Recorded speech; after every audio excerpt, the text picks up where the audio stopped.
E noho, e noho. So I note that everyone is now reinvigorated after their short break. So we'll now move on to a presentation from Rita O'Brien in relation to the Kapiti Whai tour process that has just started. And I suppose Rita will probably talk about some of the involvement from KCDC on that. So I'm actually a member. I'm actually the council rep on that committee, and so we've started in the last 6 months. So it's actually progressing quite nicely. So over to you. Thank you, Rita. Cool. I just wanted to take this opportunity to basically just a brief update and to put the Whaitua process into a bit of context potentially, and to outline some of the just the responses from KCDC to date.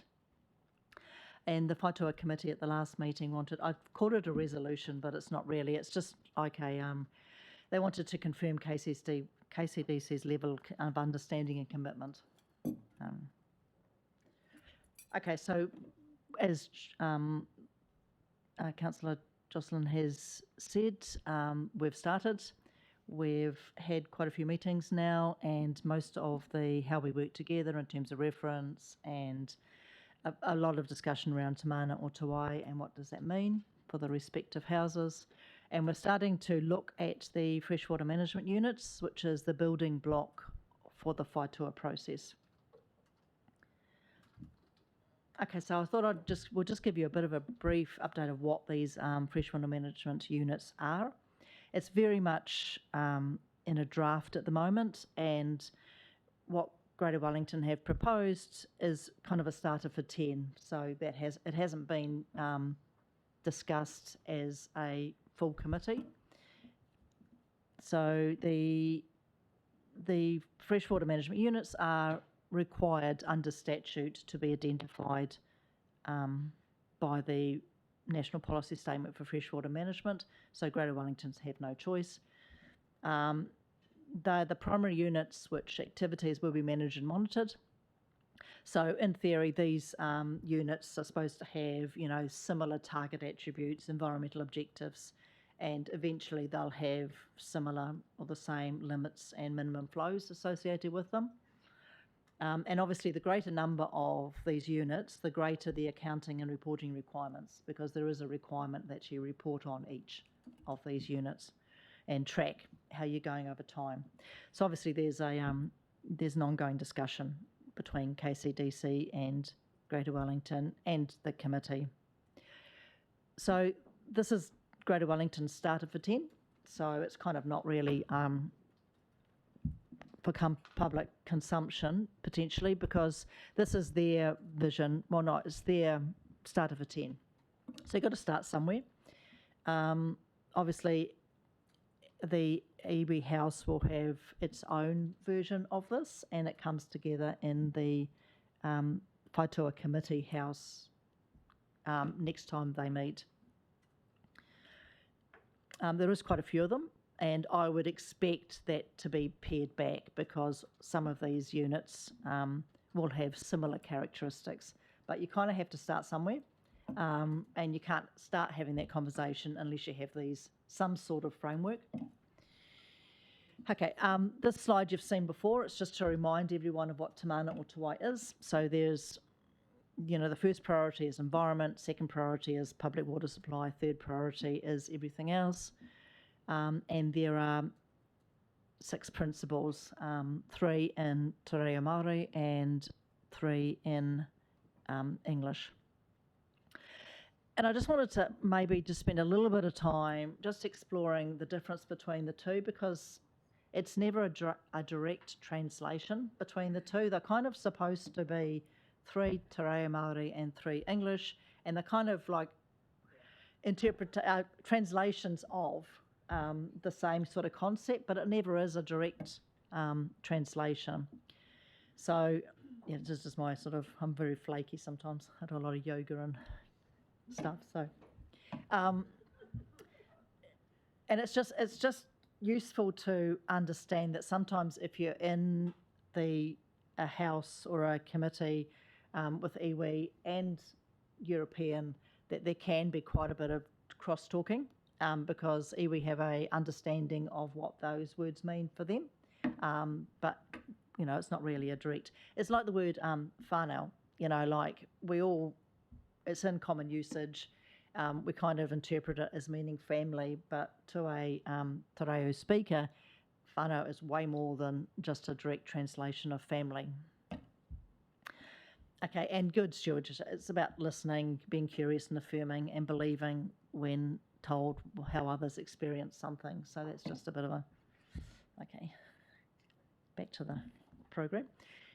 So these are the six principles, and a bit of a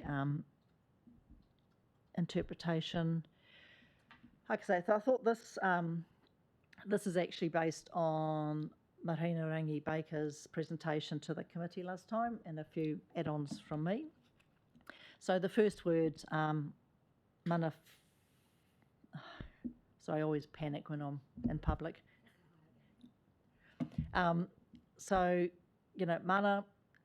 once again, is kind of a common usage, so people think they understand what that actually means. But it's really, that sort of spiritual power and authority that comes from the gods down to humans, and it manifests through our actions. And the second word kind of translates to mean organise and manage. So it's about the mana of how we organise and manage things, which is kind of different to its translation, which is governance. It's kind of a different sort of philosophy. Okay, the next principle, once again, is kind of in common usage. But it's about exercising guardianship in a particular way. And this is something that Mahinerangi Baker sort of highlighted last time, is that we all use resources, like the fact that the first priority is the environment, the second priority is water, the third priority is everything else. There's an inherent that we use these resources as humans, and we always have. So it's about trying to find that balance and not taking too much. And all recognising that the environment is a person, like it's an entity that needs to be protected and valued. So no one actually owns the resource, and there's an inherent duty of care in that relationship. And I chuck this in again because there are lots of things happening in this space. It's not just about protecting the environment, or as that's important, but there's also like all the flood hazard stuff, all the stuff around the Local Government Act and us having levels of service that are appropriate for the community, and funding effective infrastructure. Okay, and the last one is Ori, which is that force that binds us all. And once again, this is kind of in common usage as well, but its meaning is way richer than the English translation for it. And quite often you can't actually see it, but you identify signs of a robust environment. And yeah, cool, okay. I thought it would be useful to run through maybe some statutory responsibilities between KCDC and Greater Wellington, and then I'll go on to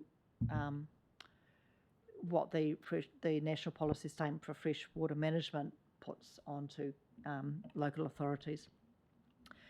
Okay, so the statutory responsibilities are kind of similar but different for both the councils. So we both have the general responsibility for ensuring sufficient development capacity. And then when it comes to control of the effects of land use, Greater Wellington's is more around water quality, ecosystems, water quality, soil conservation, and protection of land, which is regionally significant.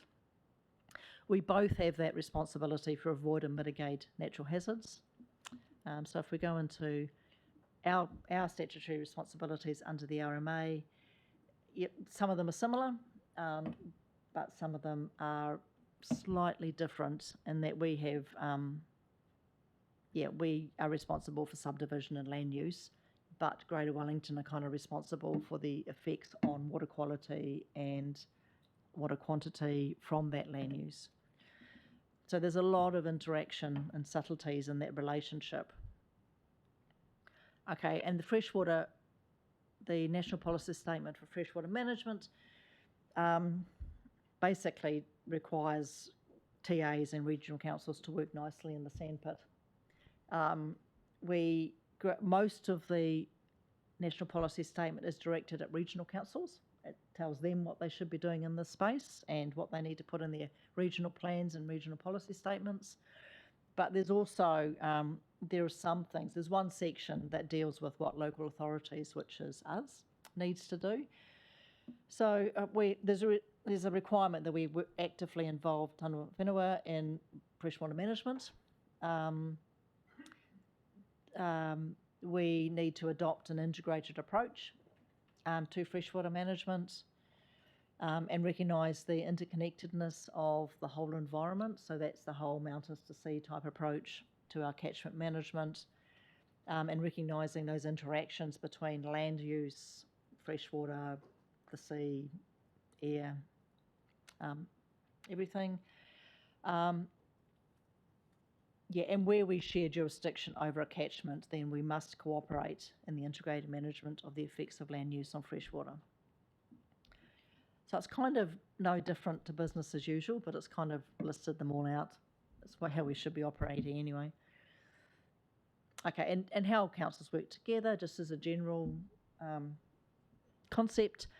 There's a regional policy statement which Greater Wellington are responsible for, and in that regional policy statement they sometimes divvy out jobs. So they'll have an issue or something they're trying to solve, and they'll say, well, TAs need to do that in their regional plan, district plan, sorry.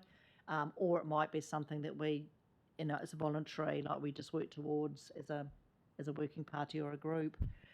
And some of it will be, well, we need to have that in our regional plans. And under the regional plans, there's resource consents, obviously, so that's the main focus. We have our district plans, obviously, that need to give effect to the regional plans and the regional policy statement, among other things. We both have long-term plans, so all this has to be funded in some way, and the long-term plan it forms your, I suppose, contract with the community about what you're going to do and timings, and Growth Greater Wellington and ourselves have those. And we have other documents like our watercourses agreement, and the bit that you can't see is there are iwi management plans, so there's statutory requirements for us to take note of all that sort of planning as well.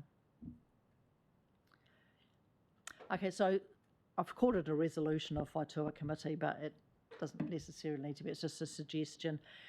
So I think that, we can actually start to work towards implementing a framework for Te Mana o Te Wai. So, when we're looking at the LTP and maybe strategic and operational planning processes, then we can start, it's a consideration along with climate change and resilience and everything else we need to wrap up in these processes. And a lot of the Whaitua stuff is around actually monitoring where are we, where do we want to be, and how do we get there? And to do that, you need to have a kind of an audit or a key indicator type stuff. And we do a lot of that anyway through the long-term plan process. So it's about when we start to think about, and there will potentially stuff might come out of the Whaitua Committee around, well, these are the things we think, well, they will, these are the things we think we should be monitoring, and perhaps this is something that KCDC could be monitoring. So that's just, just ensuring that, it's just on our radar for the future when it pops up. And there's the qualifiers on there is like most of the stuff we do is subject to public consultation. So, although we could think it's a nice idea, it may not get through that process. So it's just qualifying that it's, at the end of the day, it's a community decision, a lot of these things. And I say this proposed program, but these are things that are already in train.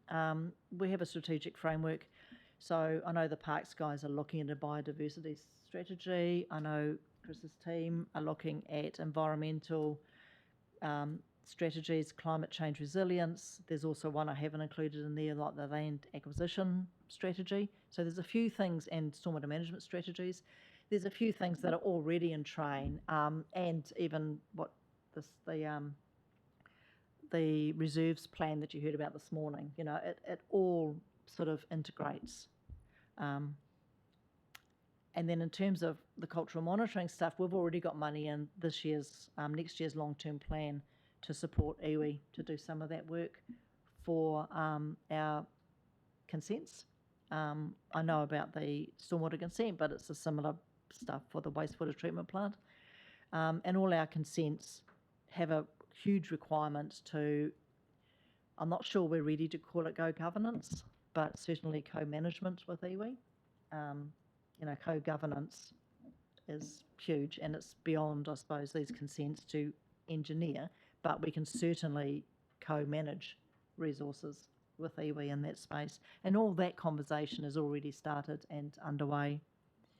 And we've obviously we're in the process of renewing our water treatment plant, wastewater treatment plants, and the public water supply stuff is underway as well.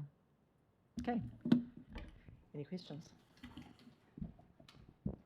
So thank you very much, Rita, for your presentations. Before we actually move on to questions, it's my understanding that Mr. Councillor Glenn Cooper is online. I omitted to mention that at the beginning of this presentation. Apparently he has had some technical issues getting on to Zoom. That can be recorded, please. So now we'll move on to questions. So Councillor Coe.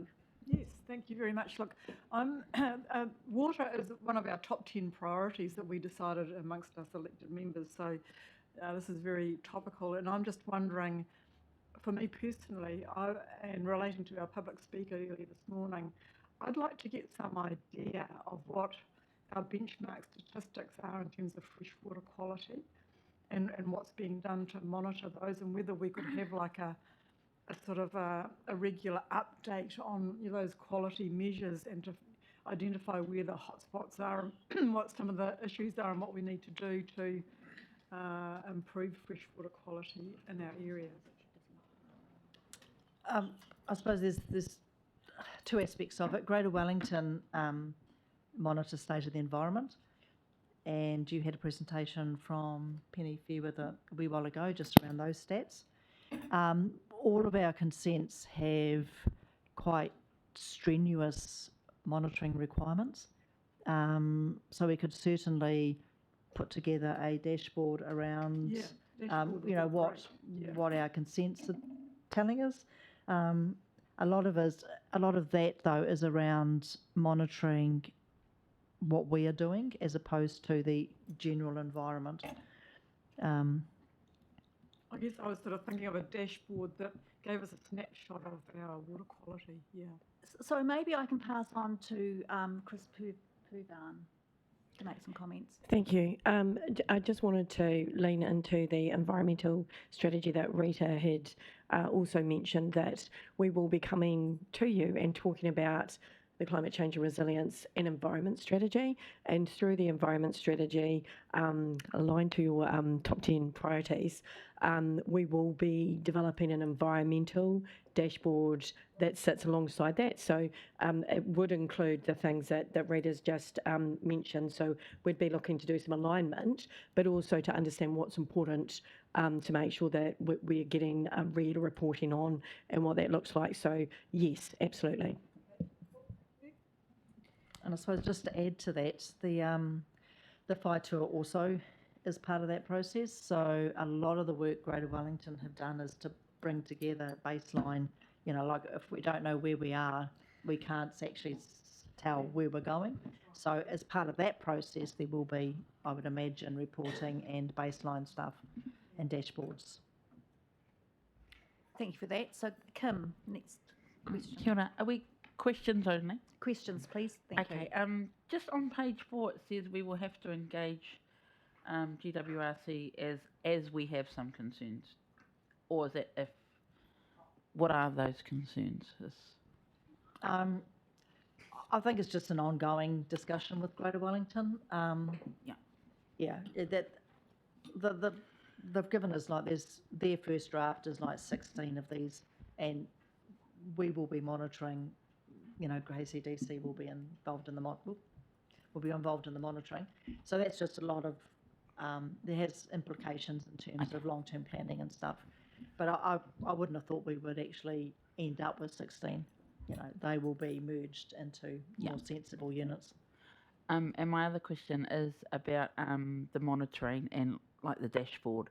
Can we include that cultural values as well, and not just the stats, but how that weighs up against what iwi expect it to weigh up against? Certainly that would be, that's certainly an outcome of the Whaitua process. And a lot of the monitoring we do through our consents is very much informed by iwi and, you know, that cultural, not just counting widgets. Yeah. You know, it's about looking at the health of the eels and how many eels in abundance and, you know, the size range of stuff, you know. Yeah. Yeah. Cool. Mr. Jefferson. Yeah, thanks, Madam Chair. Kim, just to pick up on your first question, I think one of the challenges is, and I think one of Rita's slides talked about the duplication and the overlap of regional councils' responsibilities and ours, and it is an issue that is true up and down the country. There is real uncertainty at times about roles and responsibilities.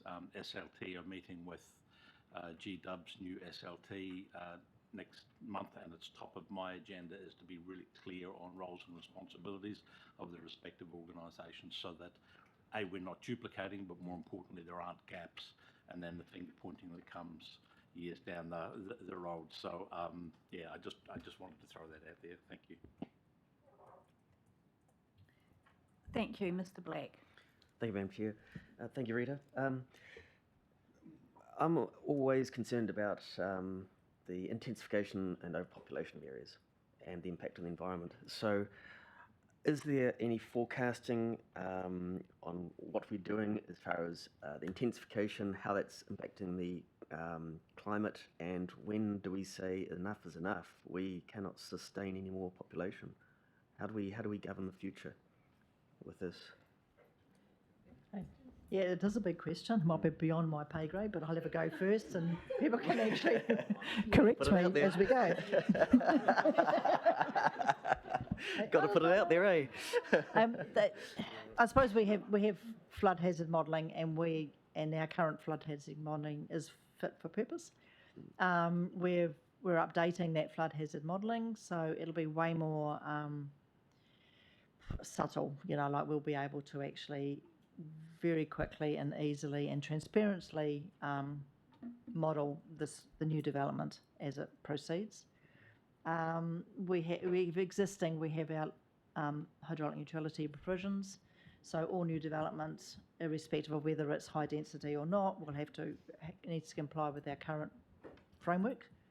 And some of the low impact urban design stuff does have a bit of a crossover to water quality, and through the Whaitua process, they have actually modelled a couple of our catchments in terms of the impact of development or future development on water quality as opposed to just quantity. So it will kind of fall out as we proceed through the Whaitua process, but I don't know whether anyone else can.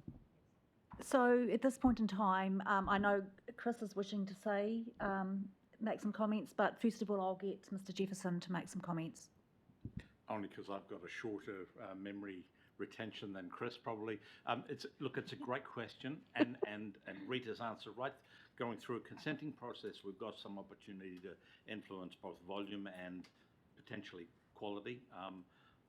The unintended consequence of medium density rule changes is that we miss that opportunity for the 3x3, and you know, one or two of these 3x3 developments might be okay, but when you start to get them popping up all over the place, then we don't have the same checks and balances through the resource consenting processes to manage that, and that is a worry for us and something that we're turning our minds to. The Building Act doesn't allow us to do some things, so there's a clash of the codes, and so it's front of mind, but great question.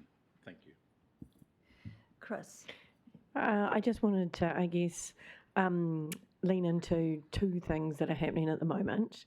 One is that at a regional level, we are working on a future development strategy, and whilst that won't, it won't direct the growth that happens here, one of the considerations that is on the table is the environmental impact of growth. So I think that's really positive because we're trying to understand even collectively the impact of different growth scenarios on the environment. So that can help us think about how we might get in front of it for the future. And the second is we have a district plan change coming through on intensification, which hasn't yet landed, but is coming up in July and August for discussion. And I think in that discussion, there is still options to think about how we are managing growth here. And also today you talked about the open growth strategy and some other tools that we have in the district, as well as resource consenting. I think somewhere in between those things, what hopefully comes out in our environmental strategy is how we want to emphasise different things in this district so that we are looking to future-proof for the future. So I do want to note that the Local Government Act actually requires that local government is managing the sustainability of the environment in particular now and for future generations. So I think it's something that we should really be putting on the table in those kinds of documents to think about how we're taking the lead on that. So I don't think it's too late. I think there's still a chance. And it'll be through those mechanisms we can hopefully discuss that more. Thank you very much. Good answers. When it comes to environment, for me, it's a one-way door decision. You know, once you decide to bulldoze a piece of land, you can't go back, right? And when you get to a point that actually we've done too much, we've got problems. I'd like to see that our environmental management is more entrenched than our intensification plans. Thank you. So I know we have more questions, but given your questions, Mr. Black, I have another question, and I know this is a big question. In relation to the Resource Management Act, I think there's somewhere in there saying that when developments occur, that there is, there's basically minimum effect on the environment. So I'm just wondering how that actually, whether that is actually how that is actually going to be enacted, particularly when we've got this intensification coming, which I know is off track slightly, but I think water, stormwater and wastewater are key to all this. Thank you. I can do that. My previous life as the manager for consents. Every application is based on its merits. So there is a planning decision around whether the effects are more than minor. Minor or more than minor. They've got to be less than minor to be non-notified. So that is a decision that occurs at that stage. A lot of these, at the moment, the Greater Wellington also require consents for the ongoing discharge of stormwater if the development is over 0.3 of a hectare. So obviously these smaller developments aren't captured by that, but there is actually permitted rules in the regional plan around those discharges from those sites. For a activity to be permitted, then the council already has done that assessment and has judged the effect of those permitted activities to be no more than minor. It might be a slightly different in terms of the mandated medium density stuff, but that's the premise of what the district plan will do. So, if I may, Madam Chair, pick up, we've adopted a policy of hydraulic neutrality through the district plan, and ultimately that's what they're aiming for, and if they can't achieve that, then they have particularly stormwater retention on site, 10,000 litre or 25,000 litre tank that will reduce the flow into the stormwater network. And as Rita says, each application is considered on its merits. Obviously, the applicant provides hydraulic modelling alongside. That's peer reviewed both by the development control team and the asset managers. If we're not happy with the numbers, that can go out for peer review. Of course, the developer yells and screams because it's extra cost for them, but there is those gateways and that guardianship. We don't always get it right, and we'll come and talk to you in a couple of weeks' time about one where things of the world has changed for us a little bit. As Rita said, we've recently done the stormwater modelling for the district, is it not? And it's in progress. And I think Rita came and spoke to you earlier in the year where the water tables have come up about 500 mil across the district. So things are changing really, really rapidly, and we're putting the checks and balance in as much as we can. Thank you very much for that. So now we move on to the Mayor for her questions, please. Thank you. Your question, Madam Chair, kind of segues quite nicely into mine because I want to mention the RMA as well. So with the RMA reforms coming, with each piece of work, are we turning our mind, including this one, and I refer to the regional future development strategy too, are we turning our minds to how that will feed into the new regional plan and whatever that looks like in the future, and how the kind of indications of the new kinds of requirements in that regional plan will interact with the work that we're doing? I'm just aware that we talked about minimising environmental effects. That's not the kind of language that's going to be used in the new regional plans, which talk about enhancing positive effects, whatever that means. So, yeah, just aware that we talk a lot about the intensification changes and other reforms that are going on, and there's this monster of a reform that's kind of slowly rolling down the tracks towards us as we carry out these important pieces of work. I don't know much about the reforms. It's a question followed by a statement. Yep. So I'll leave that to James. But in this space, I am working. There's a couple of work streams going on at the same time. So there's a lot of wetlands in our district, and there's a lot of development now that are, gifting us a wetland. Like you have the wetland, and we'll develop around it, and then we'll attenuate in the wetland. And so I'm starting a piece of work with Greater Wellington and our all three iwi partners around what are we trying to do with these wetlands, and so it is about enhancing. It's about looking at a toolbox of solutions, and which is fit for purpose at this location or in this rohi, and what is fit at another rohi. So it is happening on a management operational level, and that's about trying to make sure that whatever we're proposing in terms of solutions is actually fit for purpose, and it is about looking after the flood hazard resilience. Quite a lot of our district now, discharge to ground isn't particularly viable, because if you've got a high groundwater level, but we've relied on that for quite some time. So the piece of work I'm doing around the flood hazard stuff is around, well, where is in the district, where is that appropriate and where is it not appropriate?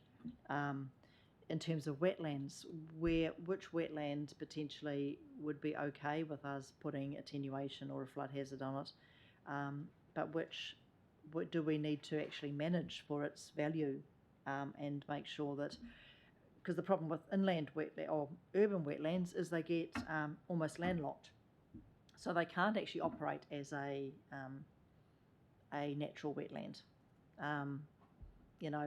If we keep putting more and more water into them, or we discharge to ground in the location, potentially the groundwater rises. So the values you're trying to protect and enhance in that wetland, or the plantings, die because it's been drowned. So I'm starting that conversation with iwi and Greater Wellington around what are the parameters, what are the critical parameters around those things. So that kind of it doesn't actually really matter what the overarching, like the reforms are, because we are enhancing, we are thinking about how we manage these natural resources in a way that is acceptable to iwi and the community. But you can That's perfect, thank through you. the chair, to your worship's question, I'm not actually optimistic about the reforms.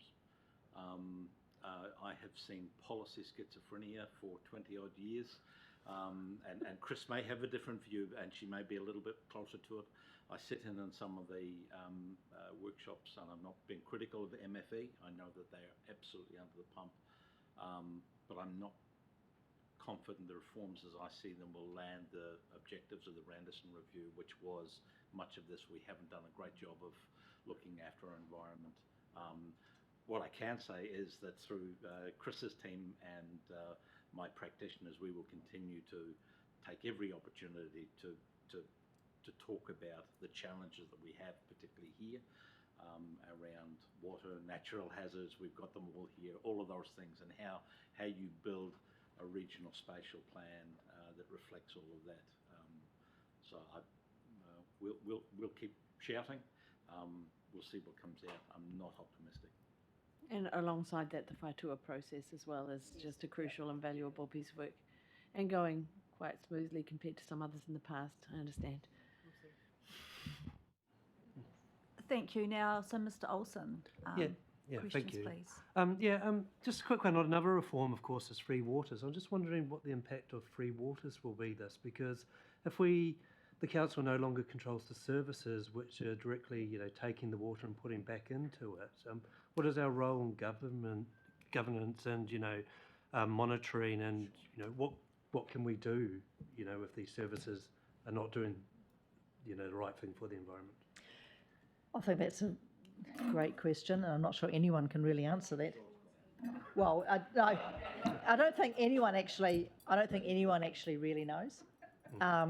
There will be an interaction, because obviously land use potentially will sit still with councils, but the infrastructure that services that land use will be sitting with another entity. So I'm not sure whether it works particularly well with Wellington Water, but it's kind of, you will be in that space. And I don't think they've even landed with stormwater is particularly difficult, because you've obviously got road sumps and road leads, which are traditionally with the roading team. They won't necessarily be going over to the entity, so you've got that interface. A lot of our roads are designated as secondary overflow paths, because we'd prefer the road to be flooded than the properties. And parks, similarly, we've got infrastructure under parks. We've got stormwater attenuation areas in parks. How does that interface with a new entity, and whether they go over or they become some sort of weird hybrid resource? But in terms of the Whaitua, whatever comes out of the Whaitua, the entity will be, responsible for delivering and monitoring, I would imagine. So thank you. So before we pass on to Mr. Mallon, so I suppose, I know I've let the conversation drift slightly, but just bringing it back to the Whaitua and how that's going to, the impact of that. Mr. Mallon, thank you. Yeah, I don't think there's much more to add to Rita's comments, other than I expect at the moment that stormwater conversation, the legislation that's coming through, will see a fair bit of that remain with council in terms of some of the open drains, private networks. There's changes coming in terms of legislation that will try and take away or put the ownership of those private drains back to public ownership. As a result, I think, of some of the issues they had with the cyclone. They had a lot of issues where they've got private parts of a stormwater network that weren't maintained, that caused problems in terms of flooding and issues upstream in the public side of the network. So I know they're looking to change those. But yeah, it is going to be very difficult. You can't separate out stormwater land use runoff from road runoff through. They end up in the same sump that goes through the lead to a pipe that discharges to an outfall. So trying to separate the management of them is going to be, from a water quality point of view, is going to be very difficult to actually to work that through. But yeah, it's with all of this stuff. I expect what's coming is a financial impact on council, with regard to both monitoring and that greater focus in terms of freshwater quality. And certainly for Kapiti, the nature of our network, we have a lot of open drains or field drains that are part of our stormwater network that we now have to manage more from an ecological, environmental point of view than necessarily from a flood protection point of view, which is historically what they've been used for. So more work to come. So thank you. So I see that we have no more questions, and thank you very much, Rita, for your presentation and your ongoing involvement in the Whaitua. But I just want to take this opportunity to maybe put a little bit of context about the Whaitua. So this is the Kapiti Whaitua. So this is the fifth one off the rank, the last one off the rank.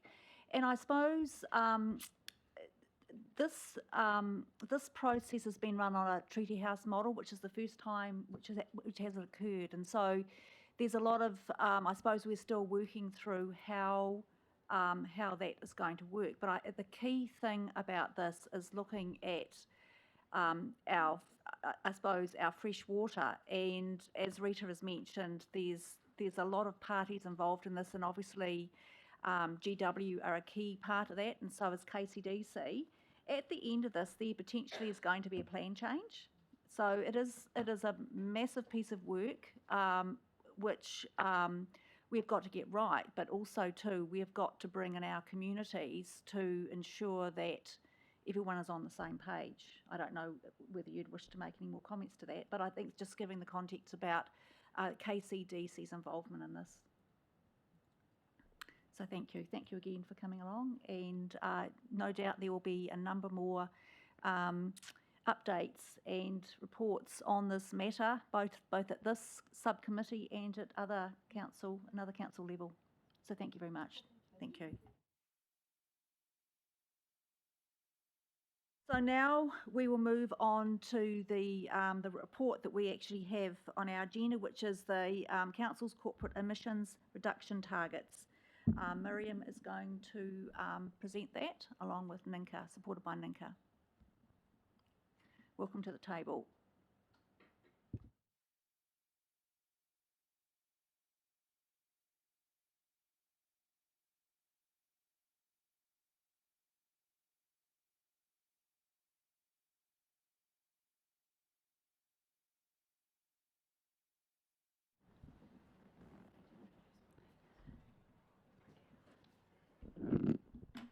Kia ora koutou katoa, ko Miriam toku ingoa.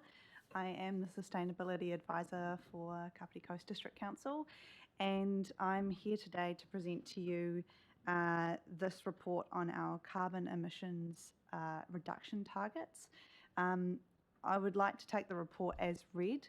However, if there is a request from councillors or the chair to give a bit of an introduction, I'm happy to do so.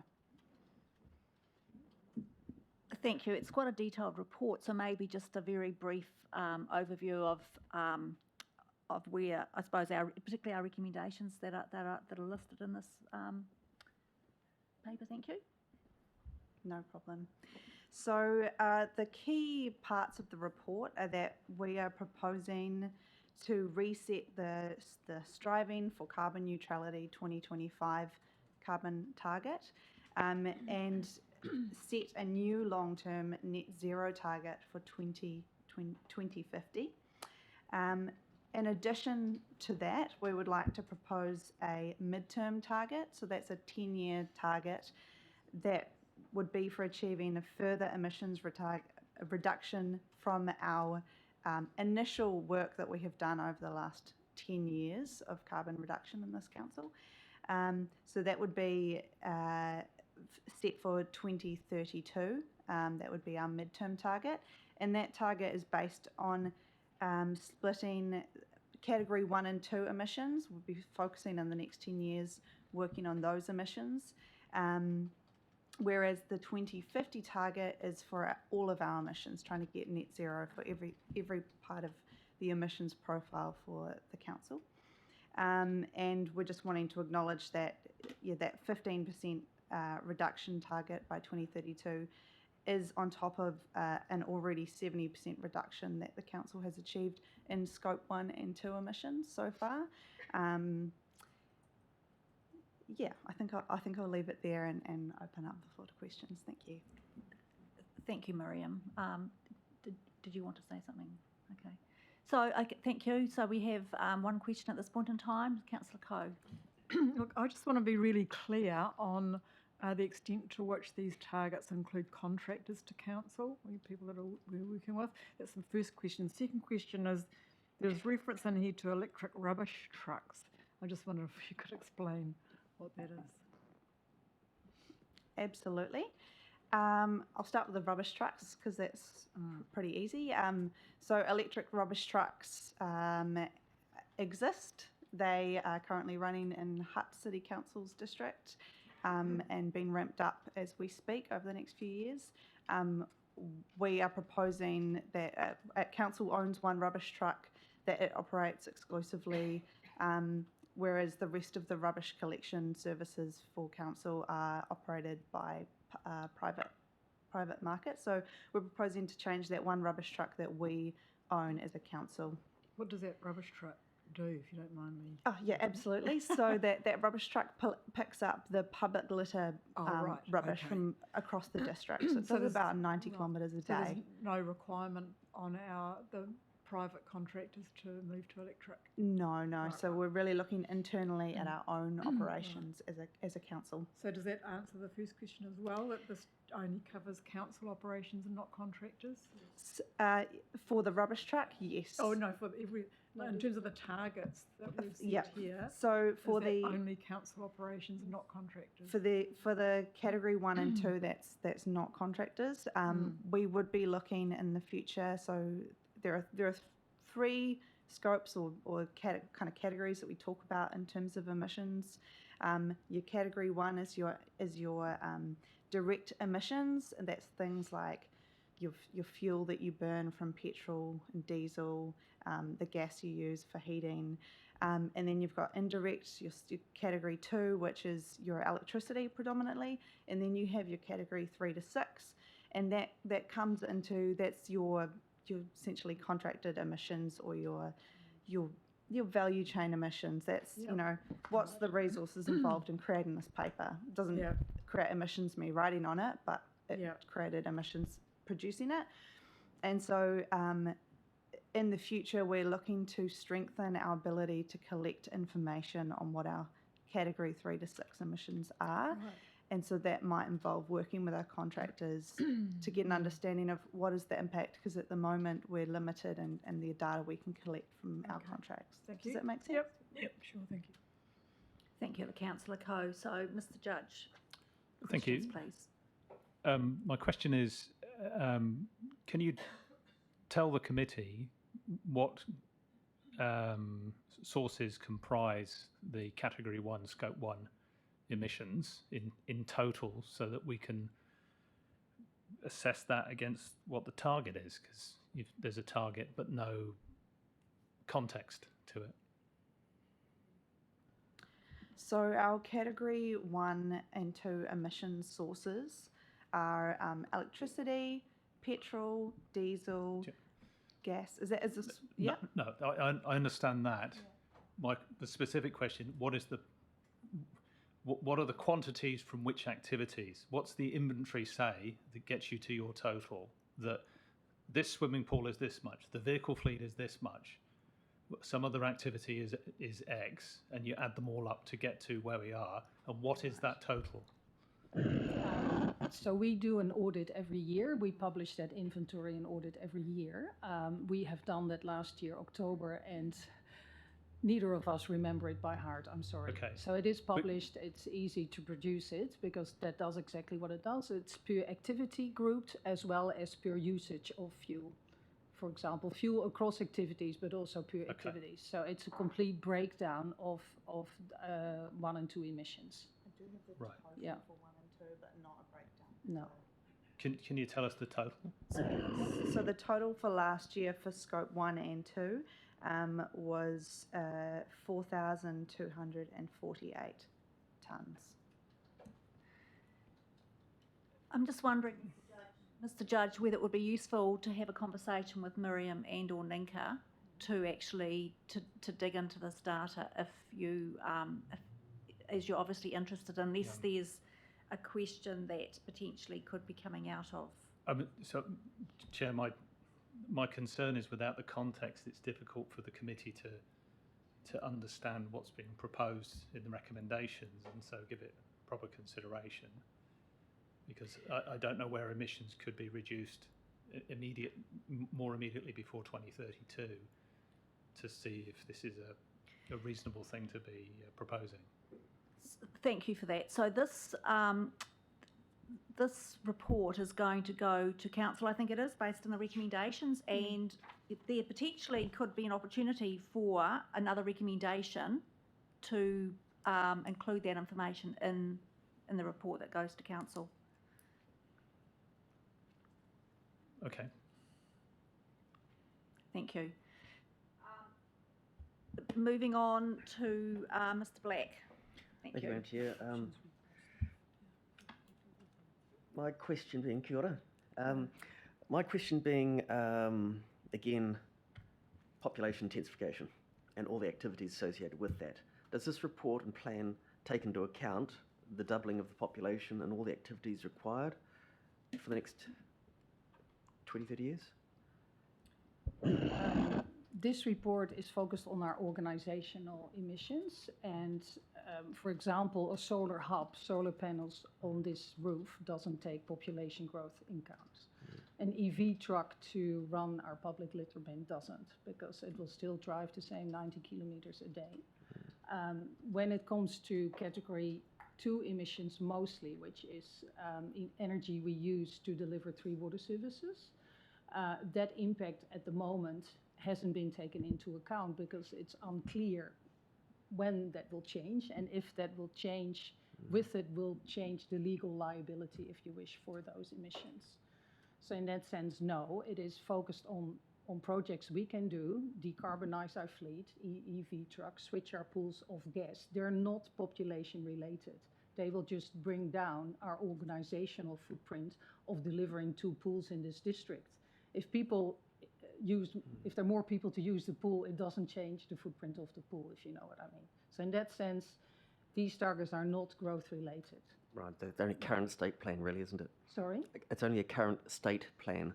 It's not actually looking at projections going forward and what our emissions will be, what's our cost of growth in regards to emissions. That is more a discussion that will pan out in the district-wide emissions, because that's where land use planning comes in. That's where our wider transport discussion will come in, wider energy use, which includes all the players in the district, of which we are just one. Yes, so that's a different discussion. Right, thank you. Does that make sense? Yeah. Thank you. So I will now move on to Councillor Hanford for questions. Yeah, kia ora korua.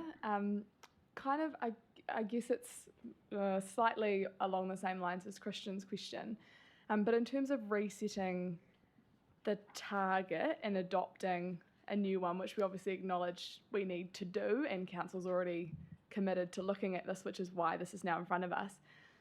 And I note that the net zero by 2050 is obviously in line with both the Zero Carbon Act, with Whaitua and Envirocare's advice and all of that sort of thing, and their requirements, not only their advice. I guess I wonder though how much consideration has gone into understanding whether we could do that quicker, considering we've already reduced organisational emissions by 77%, regardless of now having to incorporate these wastewater emissions and the change that means for us. But have we just gone with 2050 because it's kind of what everyone else is doing and it's required, or have we looked at whether, off the back of Christian's question, whether it's actually possible to do it sooner, considering how far along we are in this journey, and that actually, in terms of other councils, we're kind of looked to as one that's led the charge? It just feels a little bit like we're falling back on, cool, 2050, that's what's required, but could we go sooner? For our organizational emissions, we just need to set a target on what's real, and because you really want to deliver the projects that are going to reduce 661 extra tons of carbon of our organizational footprint, it's tailor-made to these 5 projects that are ongoing. We're doing it right now. We're introducing EVs to our fleet, so that work is ongoing. A large part of it will have to be financed in the next LTP, simply because it wasn't included in this LTP or the previous one. So it's very much a budget-driven discussion, unfortunately. But we are setting a target in 12 year earlier, which is the 2032 target. So that's exactly what we're doing. And so by 2032, we should, for this category, have hit 85.5%. Which still makes us the leader in this space. In local government, it will. The other thing we then need to consider is our scope 3, so the indirect value change. We've only made the first estimate now, and we need to be, so we've only had one high-level estimate of those emissions. It's captured in the report. It will double our footprint. It's around 7,000 tons. So if we are going to lead to change there, we need to do data capture. So we're working on our biggest contracts at the moment to get all the data of that value chain. And then we will come back to council in 2025 with good knowledge of what we can actually achieve and set a target. And that target will definitely be in front of 2050 as well. But simply, we have only estimated those value chain emissions once, and it's absolutely not appropriate to set a target based on the very first, very crude estimate. So if I could just, I think Mr. Mellon has some comments to make. I guess I was just going to add to Ninka's comment. I mean, this paper, I guess, is informed by the current LTP from a financial perspective. Absolutely, if the council wanted to ramp up that reduction significantly more than what we're suggesting, then that would be part of the LTP conversation, and absolutely happy to have that. Certain elements of it will be sort of resource heavy in terms of that, whether it's achievable in that sort of time frame. But yeah, we haven't looked at, okay, how can we do this in the shortest time frame? We've factored in what we've currently got in our LTP and added in some further projects that need to be funded as well. So you can absolutely look at getting there quicker if you want to. So I'm just thinking then, for example, if through the long-term plan process, we decided, and as Councillor Coe mentioned in the earlier conversation around Whaitua and fresh water, like that's one of our top priorities, so is climate actions, and that reflects both within the organisation but also what we're doing in the community. So if, for example, through the long-term plan, we wanted to ramp up this work, and expedite it and just further it, invest in the projects more quickly that you've noted in here, would we then, following that, revisit the target again? Because it does feel a tiny bit somewhat chicken and egg, in that we might be committing to 2050, but actually if we want to ramp this up through the long-term plan, we could get there by 2040, if not earlier. So would we revisit it again, or just...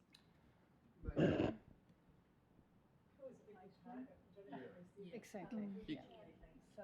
You could look to put a resolution in when it comes to council. You could put something in there that gives you some flexibility to get there sooner rather than later. Again, and absolutely, you can revisit it at any time you like, really, in terms of process. But I'm sure you could probably word something if you wanted to allow you to do that. I would also just like to, through you, Madam Chair, note that this is an organisational target for council. Think of council as a business, how we run council. In the pipeline, there is the conversation around a district-wide target as well, and how we're looking to help our wider community, our district, decarbonise. And we do have to think about if we want to support both of that mahi, what is the best bang for buck when we have achieved 70% reduction? A lot of those reductions have been executed because they give the best value for money. We're now getting into a space where the remaining projects are getting more expensive and we have less carbon reduction. So if our goal is to support decarbonisation, no matter if it's our emissions or our community's emissions, we'll have to think in that conversation around what do we do in that district-wide policy. Is it better for us to put more money into supporting our community to achieve that than compared to us? Yeah. And that will be a discussion that we'll have to have at that time. So. Yeah, feed into where, as to Christian's question, yeah. Yes, in the last with the last council, we have discussed a big options report. So we had a lot of blue sky thinking, realistic thinking, came up with 30 things you could do as an organization. That has been narrowed down to those that are affordable and make sense. And this is what proposed here. When you get past that number, you have to critically think dollar on investment and actually the ability to deliver those things in Kapiti. And there are options available that just don't make sense in our district. So when you get past that 85.5% reduction, which is extremely high, it becomes much harder to find ways to do that. And then it's about the value of that. So often what happens is that you would offset the rest by if you wanted to hit your target, you need to buy carbon credits, more carbon credits, and sooner. Thank you. So Chris, I think, has some comments to make. Yeah, just to add that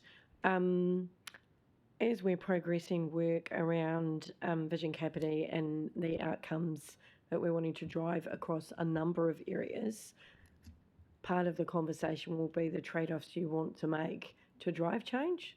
So there'll be climate goals, there'll be emissions reduction, environmental, might be housing, might be a bunch of things that you think are important, and you'll have to think about what's important to progress in the LTP, which will be 3 years, 10 years and longer. So it'll be how fast you want to do some things. At the moment, you're looking at one thing. And so the idea will be that we'll be able to put it all on the table for you to have a look at. And then if there's any adjustments that occur across that, it would be an understanding the value and the cost, and also what the community says back to you, hopefully, when you do consult on the LTP. Thank you. So, Mr. Sutton, some questions, please. Thank you, and I just thank you, Councillor Hanford, for raising the point about 2050. I think we are in a climate emergency, and we should be being more ambitious, but understand the thinking behind that. I just want to thank you for the report. I think it's excellent, and it's clear that the approach to 1 and 2 is clear, and we're going to make progress. And a 20 to 32 target is fine. But I want to draw this committee's attention to the fact that we also shape behaviour as a significant purchaser of services. And those category 3 to 6 emissions, we should be trying to shape now, understanding that we do need to benchmark those, but benchmarking shouldn't stand in the way of progress, and the council has levers to pull on this in terms of the contracting and the way it weights contracts. Or the way it weights proposals in terms of the emissions reductions that can be brought to those services. Mr. Sutton, could we have the question, please? So I'm asking, can the council or can this committee recommend that the council prioritises emissions reductions in the services that it procures to start addressing category 3 to 6 emissions immediately? Absolutely, we already do. It was included in the broader outcomes of our procurement policy 3 years ago. So there is actually a need for people that tender for work that we want to commission. They have to produce data on emissions and electricity use, fuel use, those kinds of data. We weigh them mostly at 10% at the moment. It's definitely the work program for value. These categories of emissions is exactly this, ramping up that effort. And the conversation is just starting with our roading contractor, which is one of our biggest annual contracts, to definitely get firm data requirements in place so that the contractor understand their own footprint of the work, and we understand what we're buying, and it's fully integrated in that discussion. So it is happening, and yes, it will intensify, that's proposed. And is it useful for that to be included as a recommendation to this report, to go to council? That was my question. Well, it is included in our procurement policy already, so I will leave it up to Madam Chair. So, Mr. Sutton, if you would like to put a recommendation forward to that effect, we'll see what the appetite is around this table. Okay. So let me just. So maybe we can come back to you and you can think about some words. Yep. I'll put them. Thank you. Yep. So now we'll move on to the Mayor. Oh, sorry. Yes, the Mayor. Thank you. Yeah, through you, Madam Chair. Thank you very much for this report. There's been quite a lot of discussion and a huge amount of pragmatism that's gone into this as well, which is sometimes hard to swallow. But I'll move quickly on to my question. It's a bit more of a particular question about a particular project, which is the solar project, which I was particularly keen on. At paragraph 24, it said that could be revisited and considered in 2027, but on page 17 in the table, I don't think that's reflected.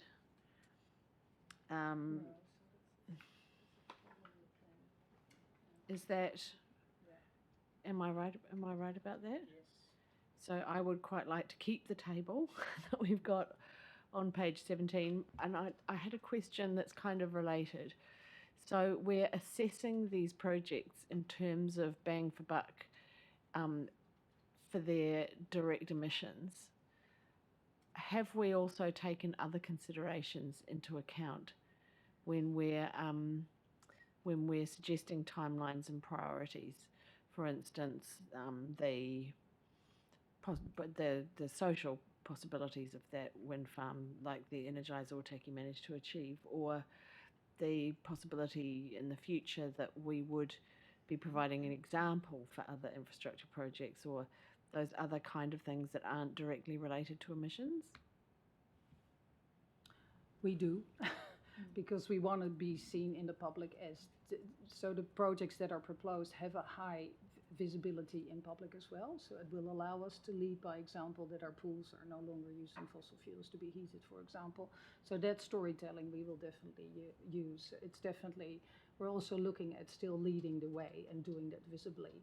So it's not just dollar value that has been considered, it's one consideration. It's also practical delivery. Are we actually possible, is it possible to practically deliver it? Do our roofs take solar panels, for example? The solar farm is very much an aspirational project that we still want to consider. It's just highly dependent on where the responsibility, if you wish, for the emissions lie with treatment of three waters. That will highly impact the viability of becoming an energy producer ourselves as a council. So would that be a consideration that would be purely to do with emissions targets?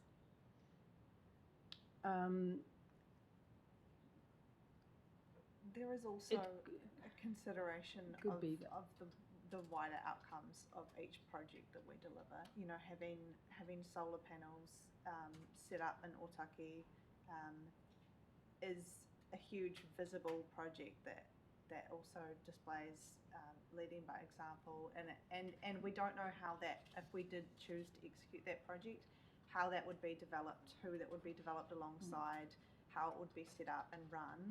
It's just, we looked at this purely from would this be viable financially? Would it work? Would it fit in the space? What would it achieve?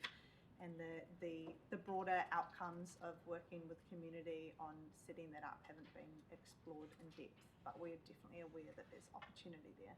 Yeah. So would it be possible for us to kind of give an indication that we're still wanting to work on that project rather than just kicking the can down the road until 2027? Yes, we can still bring those considerations to council in long-term plan 24. Thank you. Because hopefully then we will know about the three waters, which is the biggest impact on that project for sense making.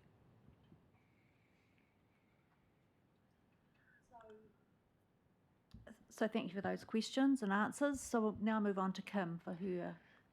Kia ora. Yes, thanks for the report. Most of the questions have now been fleshed out, so that's great. I just wanted to tautoko the 2050 discussion, because I too thought that we were playing it safe, but I do understand the reasons why, and it's just that it's the impression that we give if we want to be a leader in this field. Do we make those bolder statements, but understanding the pragmatic approach that you've taken? So my question is just about the tangata whenua section, and just to commend you on it, because it for me, it gives me an exact idea of what engagement has occurred. So it's really good to see that it's fleshed out a bit, and so we can see actually where we've had input. So just two questions, and probably just process ones, is does the section have oversight from the iwi partnership team or tangata whenua? Easy questions. And in terms of point 32, the partnership approach with mana whenua, have you developed an engagement strategy? Because preferably we'd like to do that alongside our taiao team. Yes, thanks for your question. Yes, we have discussed it certainly with the iwi partnerships team. As we write a report, we sit down with them and have this conversation. Maybe I can ask Chris, because this section in the report pinpoints the development of our climate change strategy and partnering with mana whenua early in that process. And the question was if an engagement plan is being developed. I think the reality, Kim, is we, as we have been with other work, are going to be coming to test a few things with you before work in, well, how do I describe it nicely? The drive of work increases. So yes, is the short answer. We'll also come to Te Wok to make sure that we have agreement on some of these bigger items and how we're working together on them. So at the moment, we think it's important to really be clear on having clarity on what we mean by climate change and resilience and environment, and that we've got the right things in the right places before we start to do things. So definitely doing that is a priority for us.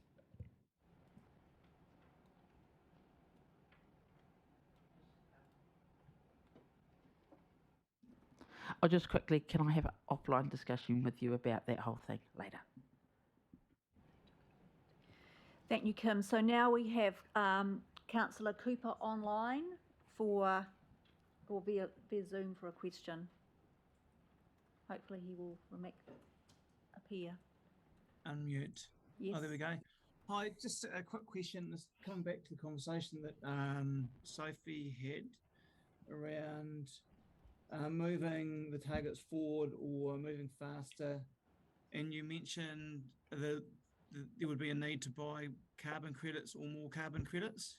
Can you just elaborate on what that meant, or what the implications of that means?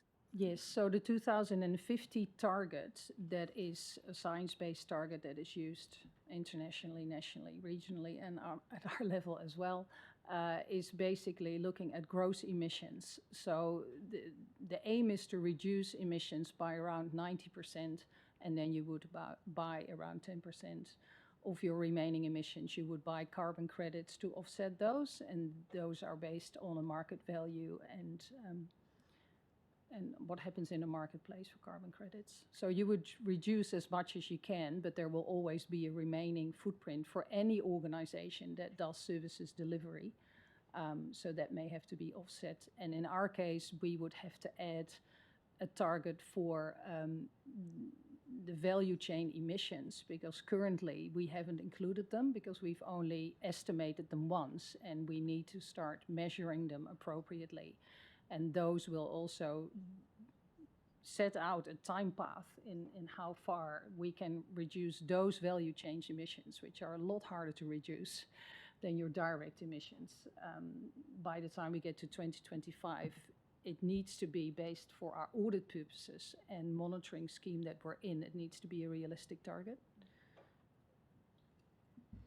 Thank you very much, and really appreciate the in-depth report that you have given, the interest from our committee and your answers. So I actually have a couple of questions myself. So the first one relates to the solar farm in Otaki, and being up there, it's a impressive site. My question relates to, I suppose, the long-term viability of it, particularly if Three Waters Three Waters comes into play. Is that land likely to be lost to the Three Waters process? Because, I'll just think, yes, please. So there are two solar farm discussions, I'm afraid. One is the existing solar farm, which is owned by Energize Oteki. It's located on council land that we lease to Energize Oteki, and it produces 40% of the electricity needed in that wastewater treatment plant. It won't be affected in that sense by Three Waters reform. Somebody else will be responsible for the operation, but the electricity usage stays the same. Energize Oteki will still be delivering. It will just be a contract shift between, we're no longer buying their electricity. It will be the new entity doing that solar electricity. So that is future-proofed, that will last. The second discussion is the high-level option of potentially in the future on council adjoining land, more adjoining the current transfer station, to become an energy producer ourselves to offset some of our electricity emissions. Thank you, Mr. Mellon. Yeah, just so the solar farm at the moment is part of the wastewater treatment plant, the Energize Oteki, that we have, I think, a 5-year contract for the supply.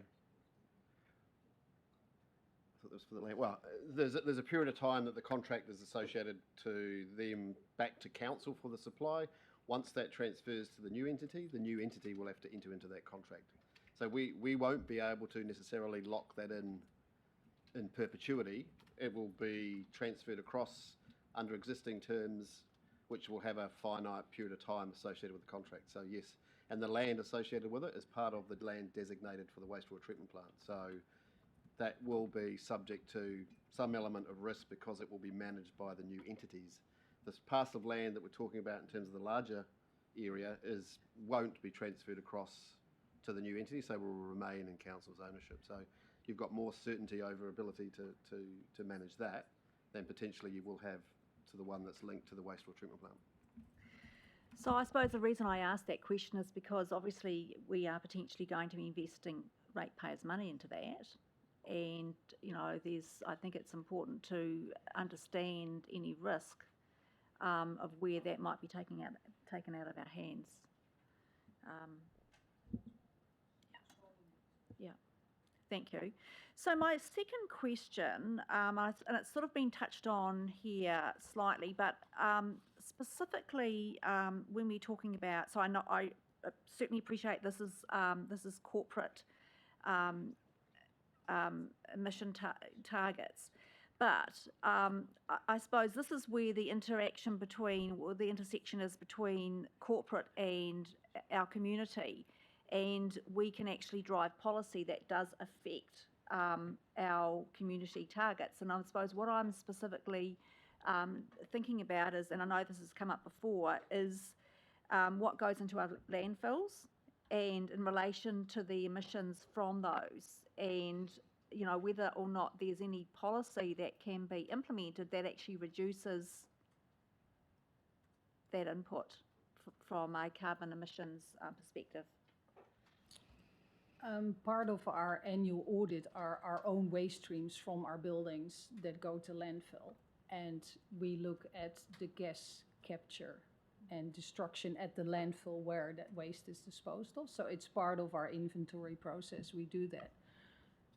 Next to that, we have our waste strategy, which is incentivizing people to minimize waste to landfill. So, yeah, that would be and that is part of the WMP review that's going on at the moment. And equally, we do a lot of waste minimization measures throughout our buildings. We have a worm farm, we recycle our plastic, we recycle our glass, etc.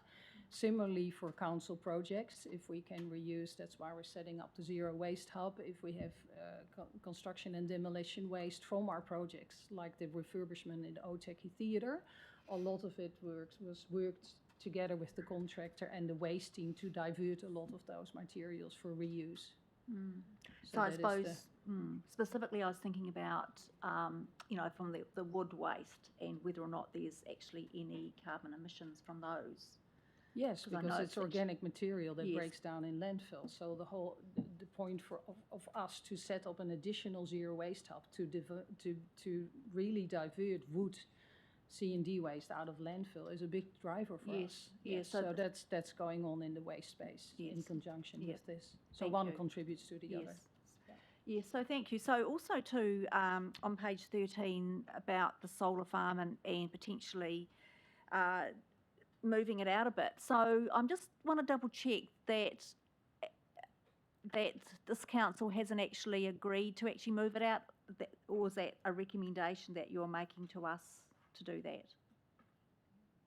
The target that is proposed of further reductions does not include delivery of the solar farm at this moment in time, which is based on the uncertainty of what it would do is mostly produce renewable energy credits for us to offset our overall electricity usage, of which 70% is used by the treatment of 3 waters. So it depends on where that liability responsibility lies, because that's an uncertainty at the moment. We said we will not, even if we deliver it, it's unlikely it will come online in time for us to measure reduction before 2032, because it's not going to be small projects. And there's a lot of other dynamics at play, and one of them is this uncertainty.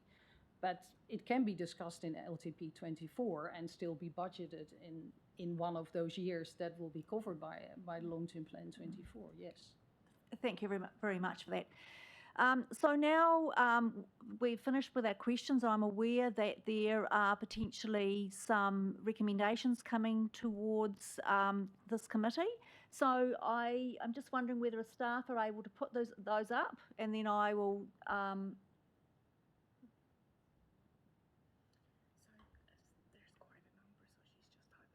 Okay. Okay. So apparently there's quite a few, so we just might have to pause for a minute or two until we get them up on the screen. So at this point in time, I will say that I accept them. We can ask questions about them, and then at the end of the day, we'll take a vote on them if there is appetite. We just think that maybe we'll take the new ones first and just discuss those, then you can debate those.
Okay, team. Thank you for your patience. So, how many have we actually got? Right, so there's quite a few. So first of all, I'll ask Mr. Sutton to move his recommendations. Yes. Actually, first of all, I'll give people an opportunity to. So which ones are your three? Which ones are yours? Mine's the first one, and that builds on the procurement policies that are in place, and just asking that threshold be increased to 25% from 10%, as a way to reduce our category 3 to 6. Right. So G is the recommendation you're putting forward. Exactly. Okay. Thank you. So so you're moving that. Will anyone second that recommendation? So this is just noting, this is taking into consideration all the other recommendations that are also in this paper. Jocelyn, I wonder if we include the word consider, recommends that council consider. Can you make a suggestion? If I may, councillors, I wonder if we could just amend G slightly. It recommends to council that the Kauri Cross District Council consider increasing the weighting. I'm reluctant to commit staff. I don't understand how all this works. It's beyond my wee brain, but I just don't want us to commit a recommendation that we need to have further discussion about, because I imagine all of these come with a dollar amount attached to them. Would you be comfortable? Thank you.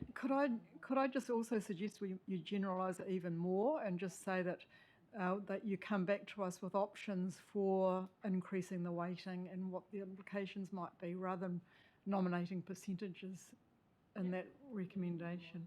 So can I also point out that this is actually going to council, and this is a recommendation to council. This is not, we can't actually make this decision now. So there is some more time to consider this between now and when it does get to council. I'd take out the number, just say that we want some more work done on how we can increase that weighting, and some discussion. Yeah. So we don't need the actual percentage. Yeah. So I know this is a little bit loose, but I'm just wondering, Councillor Coe, whether or not you are amending the recommendation, and whether there would be someone willing to second that. I'll second the amendment, because I don't think we have agreement yet from them, and then you take a vote on that.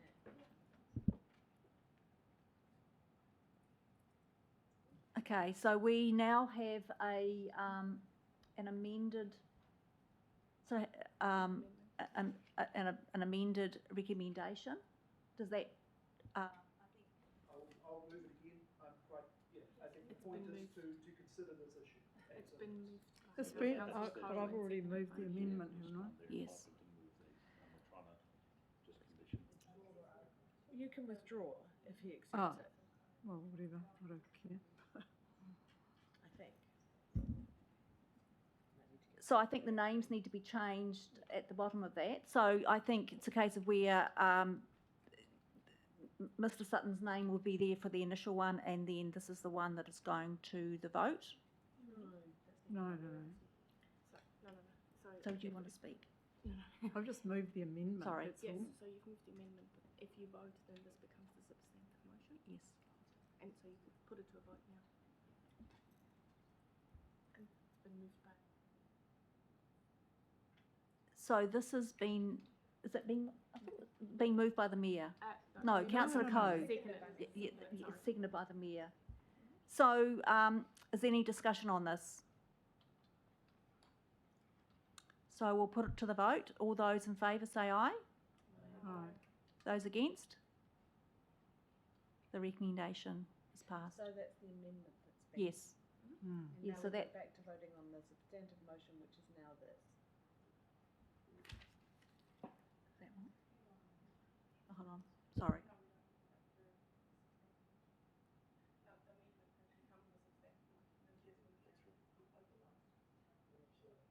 That's not how I understand how it works. we voted on an amendment to take away the percentage. Sorry. Advice from staff, please. So amendments are always really messy, but my understanding when I was voting on that was I was voting on the difference between this and the substantive motion, which was removing the percentages and things. So it was basic, yeah. It never appeared on the screen, but what I was voting on was the removal of the percentages, and now we're going back to voting on the rest of it.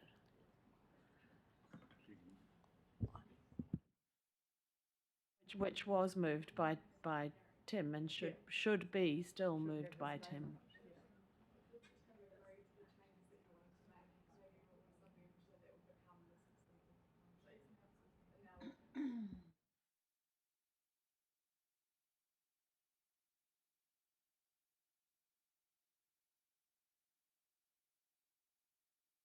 So staff will help me out if I get this wrong, but it's my understanding that that we have voted on the motion by Mr. Sutton to be amended. These are the words up here now, and so now we actually vote on whether or not. Yes, this is their substantive motion, whether or not this goes to council. So, is there any questions in relation to this? Okay, so I will put the motion G that's on the screen to the vote. All those in favour say aye. All those against? The motion is carried. Thank you. So now,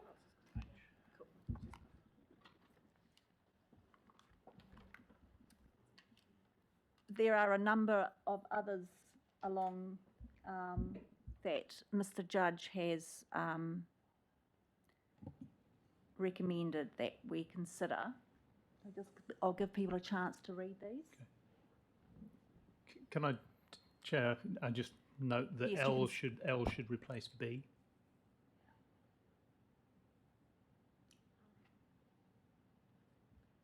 Should replace recommendation B on top. Of the paper, of the original recommendation above.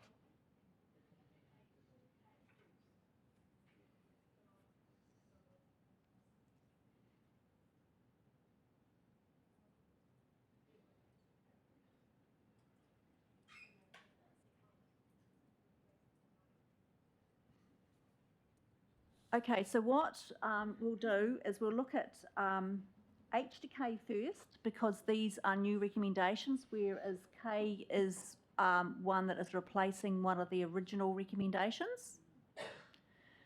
Okay, so are there any questions in relation to these recommendations H to K, or any comments, please?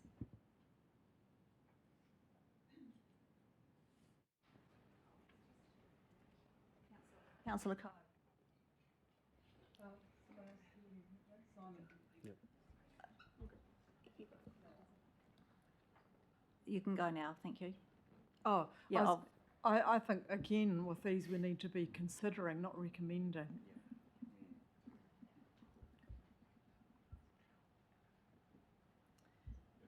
May, through the chair, I think consider would be better. I think we need to take some advice on how we're doing this, and making recommendations on the hoof is, in my view, not good practice. Yeah, agreed. And I think I want to capture the feeling from the subcommittee. So I think if we just choose slightly different words, and then we maybe debrief this afterwards and think about the next meeting and how we manage these sorts of things. Mr. Mellon.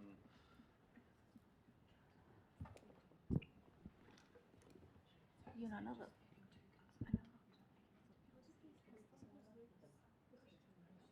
I haven't had a look at them yet. I'm too busy thinking about the process.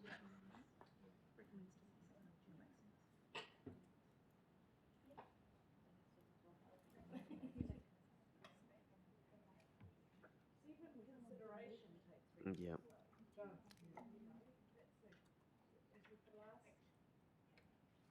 Mr. Mellon.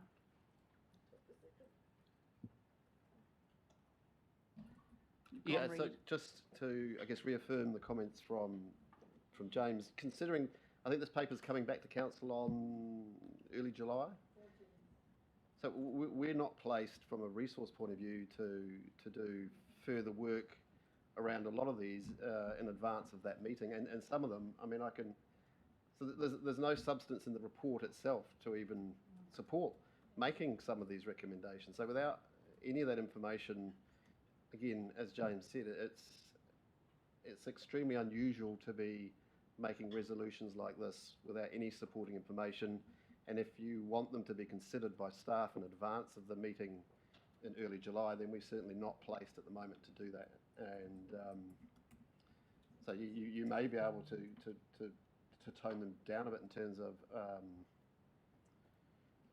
the subcommittee's view that would be important to consider that as part of the decision. But again, making that up on the fly is a bit risky.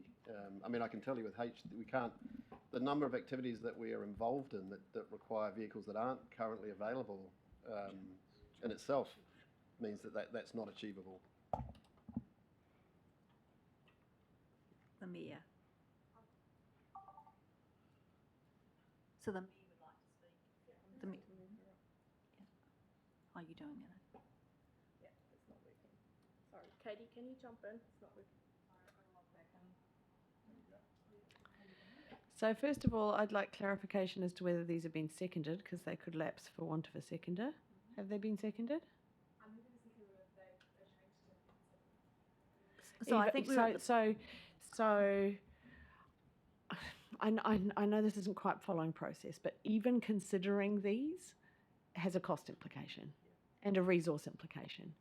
So I would suggest a possible wording. So I guess I'm moving an amendment that the Climate and Environment Committee identifies the following actions as possible future initiatives, work streams.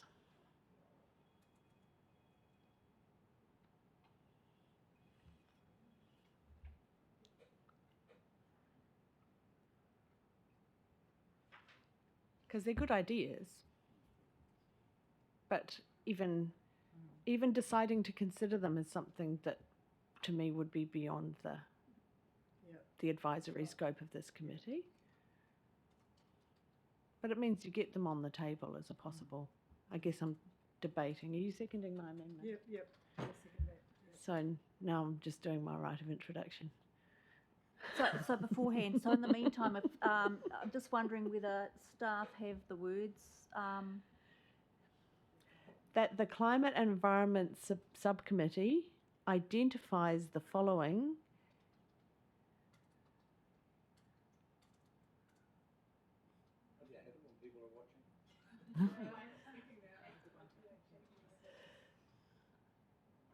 as possible future initiatives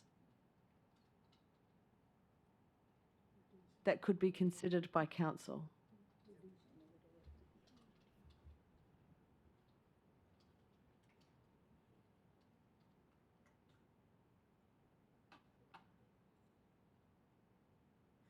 Okay, that's my suggested amendment. So then you would take out the words that the Climate and Environment Subcommittee recommends to council that, or no, not keep that, keep the word that. The last word that. Yeah, that, stop there, yeah. And then you just undo if the amendment doesn't pass. So you're suggesting that this would become H?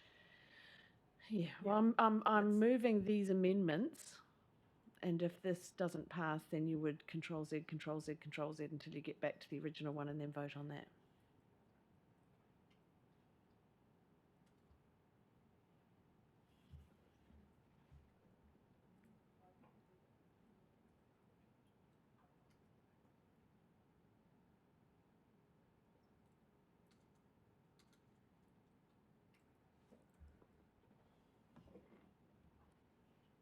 So just to clarify, this actually becomes H, and where you've got H, I, J and K, they become bullet points. Yes, that's true. Yep. Yes.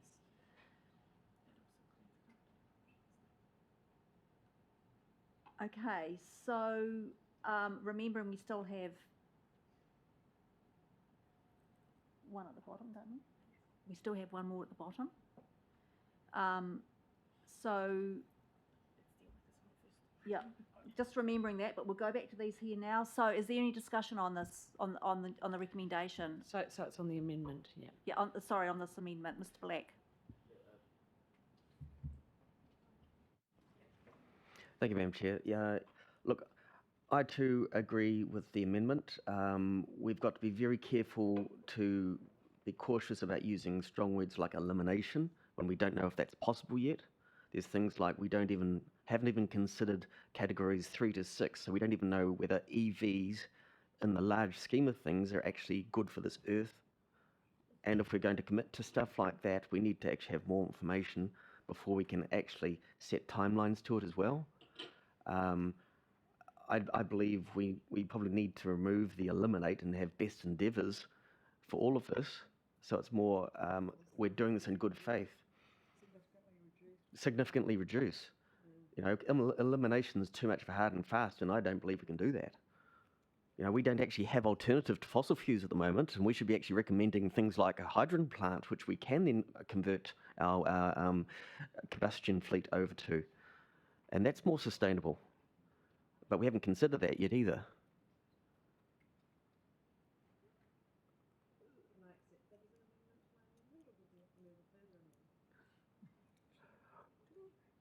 If your amendment includes removing elimination and making that strongly reduce. So yes, you can, Councillor Hopwell. I think that the I don't want to change it anymore because I want to keep the integrity of the boldness of these. And the fact that we're saying that we're identifying that we could make these bold actions in the future, all that stuff can be ironed out when we consider it.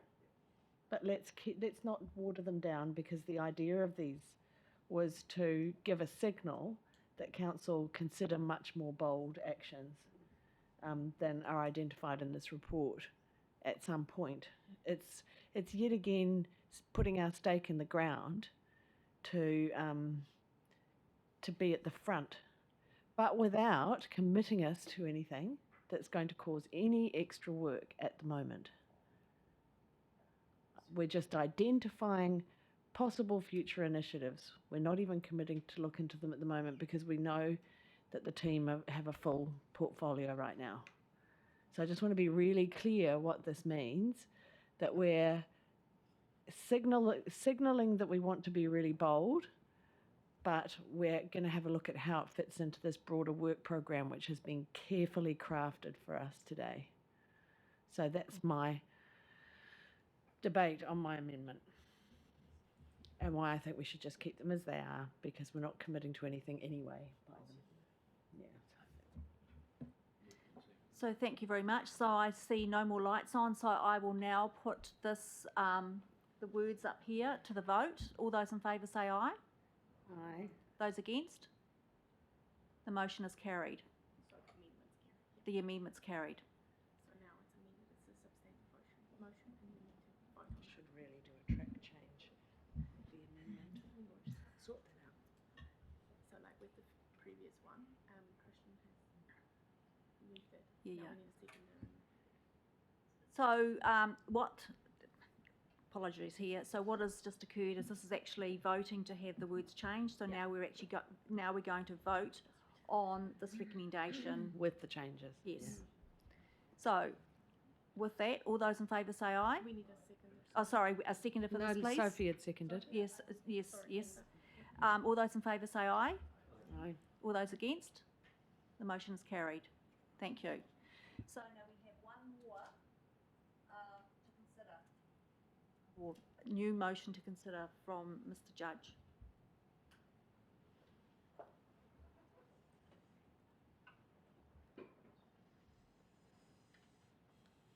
Any comments or questions, Mayor?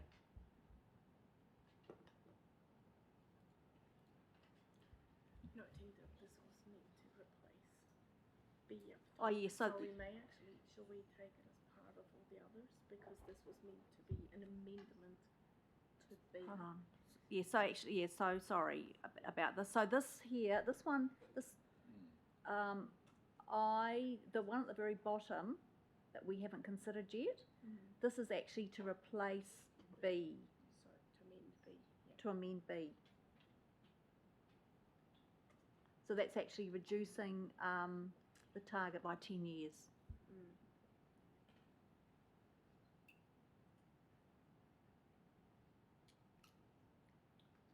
So this, I've just been told that it's almost not possible.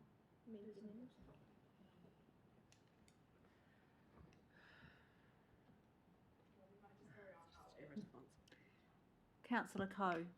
I'd just like to suggest that we leave it as it is, but say that we would endeavour to beat that target if practical, or something, words to that effect. Happy with that?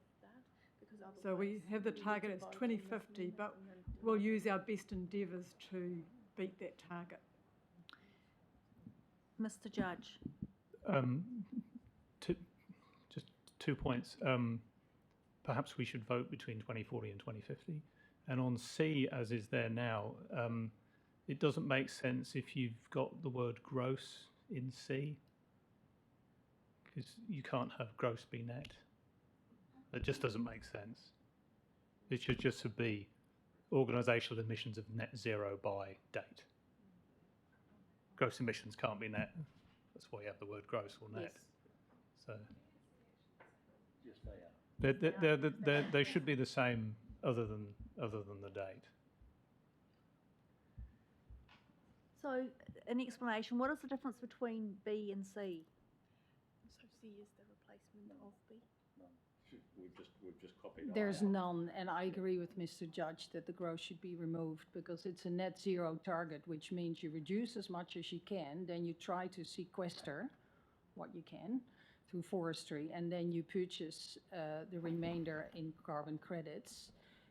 Our Scope 3 emissions, which we have never included so far in any of the reporting that we have done so far with measuring our emissions, is going to increase significantly.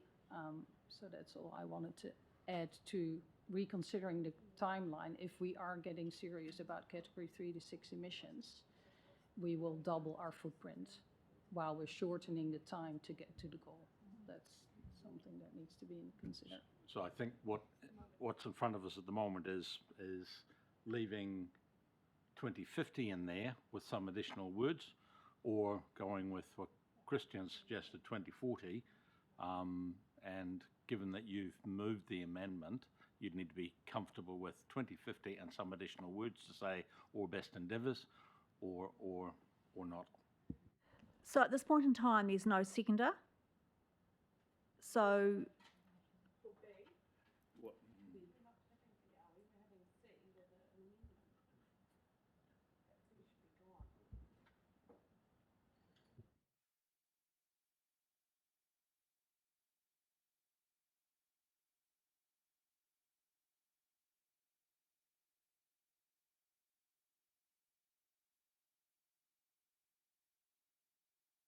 the one that's just been removed is the one that is the paper that was in front of us.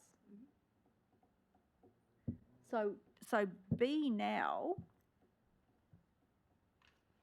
Can we have a second? so it still says 2050. Oh, that's because Jess changed that 40 to 2040.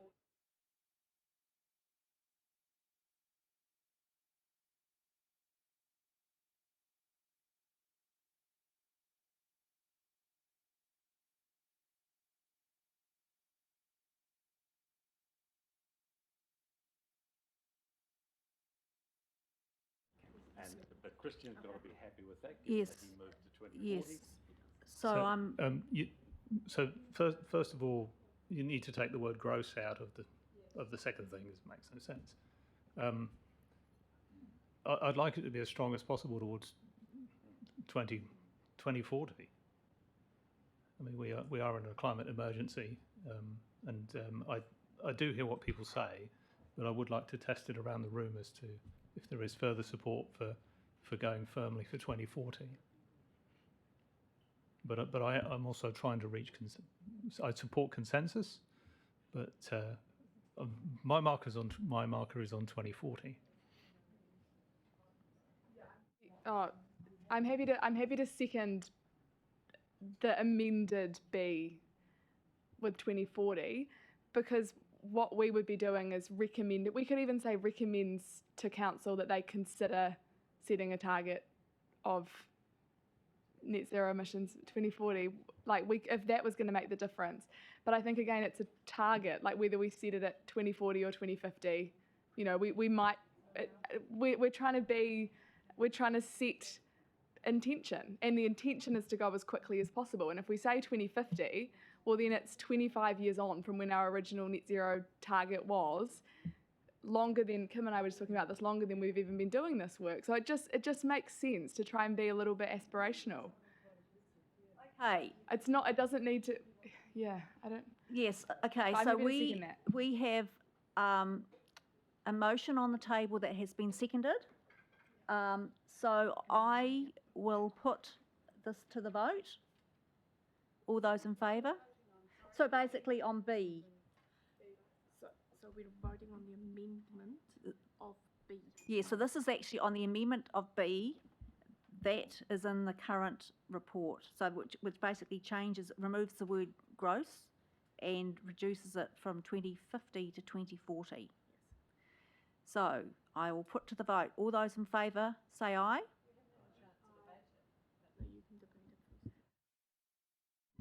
Questions? Oh, we've done it now. Well, I haven't actually heard the vote yet, so I will go back and I will ask for questions and debate, please. The Mayor. Yeah, I know we're trying to be aspirational, and I know I have a recollection that we discussed this in a briefing, but the whole paper that we're voting on today has quite a lot of detail and activities that lead us to a particular target. If we then change the target, we're making kind of a mess of the whole paper. So that's why I'm not going to support this. It's not because I don't want to be aspirational. I would love us to be zero tomorrow, but at the end of the day, we've got a team who've worked really hard and brought back a paper which has a goal as a result of that work that they've done carefully,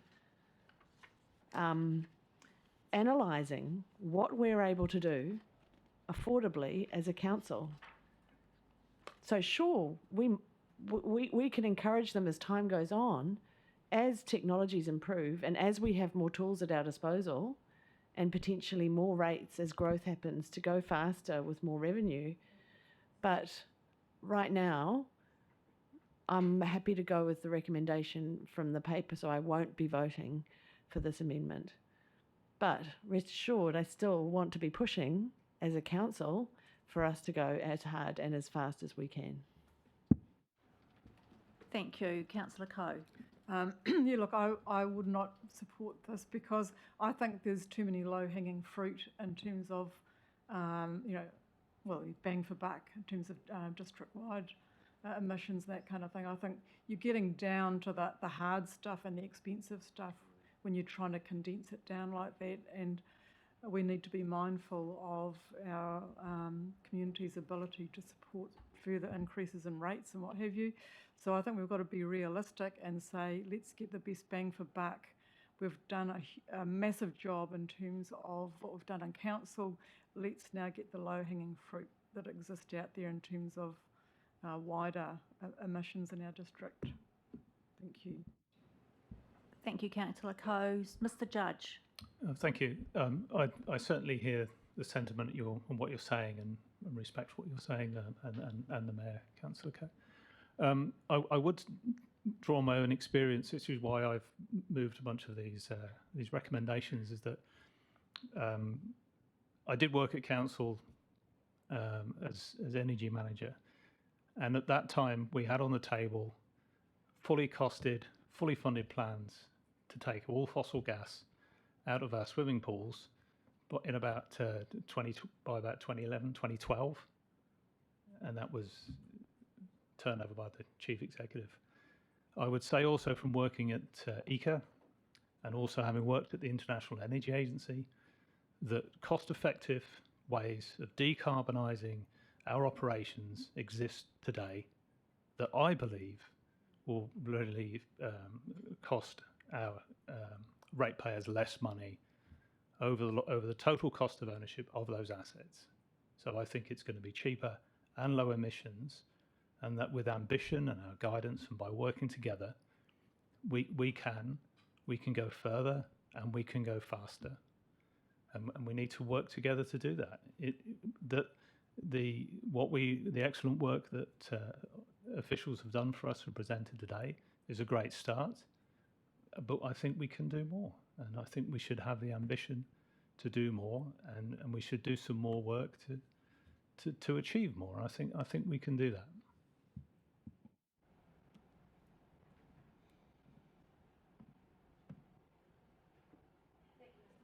Thank you, Mr. Judge. So we have Councillor Cooper online. Yeah, hi, I haven't got too much to add except just want to concur with Janet's words and Liz. There's a lot of work that's gone into the plan, and the plan's been presented. We've accepted the plan, and I'm happy to support that, but not support the motion to bring it forward at this point. So, thanks. Thank you, Mr. Cooper. Mr. Black. Thank you, Madam Chair. Look, I am in support of the Mayor and what Glenn has just said, and Liz as well, because this recommendation is in context of the report. And I think if we've been recommended that this plan will have those timelines, if we try to push them further without actually understanding what the implication of that is, I think we put a whole lot of pressure on everyone. It doesn't mean that we can't change this in future or have another bite of the cherry. We have years to readdress this, right?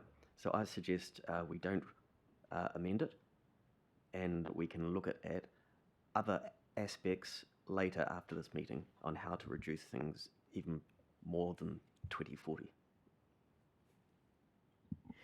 So thank you, everyone. So just to be very clear, we have a recommendation that's been put forward to us. It has a seconder. So what we are now doing is voting on this this amendment to what is currently be in the paper. So if this does not pass, then potentially, well, we will be then going back into the recommendation in the paper. Okay, all those in favour of recommendation B, say aye. All those against? I will ask for a division. Would you like to go through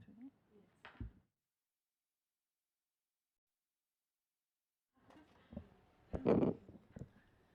So shall we start with in favour? So in favour is Kim Tahiwi, Sophie Hanford, Christian Judge, Tim Sutton, Glenn Olsen. And against?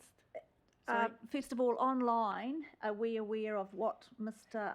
Yes, we will be. Okay. Yep. Paige Austin, yeah. I'm right across it, following it. Okay. Thanks. So that's 4. So against? We'll have Glenn Cooper, Councillor. Yeah. Councillor Liz Coe and Mayor Holborough and Councillor Pravanov are against. What's the actual number? So you... The casting vote. You have the casting vote. So I certainly understand the passion and where this has come from. This is a recommendation to council, and there is no reason why this can't, this can't be amended or changed when it gets to the council table. So I will actually continue with my my previous vote. So what that means is this will go back to the original motion that is in the paper. And that basically is where the word gross is being removed, and that the It's going back to 2050. We will just, and I don't think it needs to be amendment, we'll remove the word gross because it's inaccuracy. It that is, all right? yeah. So if somebody moves. Okay, so from there on, we have got B up there. We will vote on that. So all those in favour of this say, Yeah. oh, sorry. And do you want to move and second sorry. all three in the report, or do you want all the recommendations in the report, or do you want to take them separately?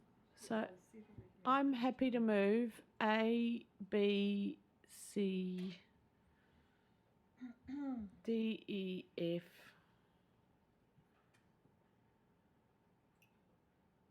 And G. Is there a G? There's an H. No, the H we've already voted on. Oh, that's right. As originally written, and accepting the amendment that we remove the word gross.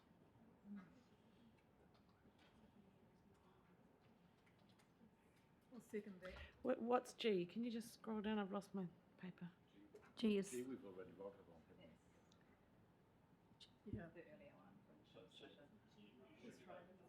Right, so it's up to F, A, B, C, D, E, and F. I'll second that. So, Mr. Judge. On C, could we put of no less than 15.5%? No, don't take any more amendments.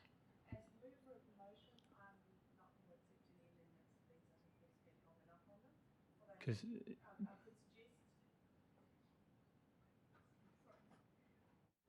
As mover of this motion, I'm not going to accept any amendments. If anybody wants to move any amendments, they could do that separately. But what I would suggest is that we move on now, vote on these, and advocate to council when it comes to the next step for any further changes, because all these are changes on the hoof. Yeah, that's why I won't be accepting as the mover of the motion any further changes to these. Thank you. So now, just to clarify, we are moving in bulk A to F. These recommendations, all those in favour say aye. Actually, all those against? Do you wish to call for a division? Okay, thank you. So the recommendations have now been passed. So thank you very much for everyone for your indulgence. I think, no doubt there will be some conversations after this, but I think it would, next time, it would be really useful to have these recommendations. I know I suggested that they were put forward, but to actually do it before the meeting so that we could have a conversation, because it's a little bit messy. But we have got there. Yes. Ninka. Yes, just one little thing to say. I wanted to take this opportunity to thank Miriam for the role she's fulfilled in the last 3 years. This was her last council meeting because she will be leaving us on the 6th of July. So that's really unfortunate, but it's a very dynamic staff space, let's put it that way. We have been able to appoint Monique Engelen to the role that Brandy Griffin has left behind. She was earlier sitting there in the room. So at least that vacancy is filled, but now there's another one. So I just wanted, and the travel survey, there has been a a climate survey, annex travel survey launched to all staff, SLT members and elected members. And we would love it if you took the time to fill out the survey.